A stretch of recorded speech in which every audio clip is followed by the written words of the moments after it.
பெரிய உதவியாக இருக்கிறது நூலக புத்தகங்கள். இந்த நூலக புத்தகங்கள் வாசிக்கும் போதே வாசிப்பு எப்படி மேம்படும் அப்படிங்கிறதுக்கான உதாரணத்தை இது. இப்போ நம்முடைய பாப்பா வந்து என் பாப்பாவின் ஆசைகள்ங்கிற புக்கை படிப்பாங்க. படிங்க. என் பாப்பாவின் ஆசைகள். அனிதா என் தங்கை, அவளுக்கு நிறைய ஆசைகள்.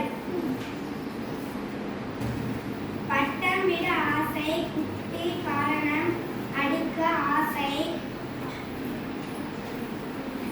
மேகத்தை தொட ஆசை. நான் படிக்கும் புத்தகம் குதிரை பொம்மை. இவர் பெயர் மீனா. மீனாவின்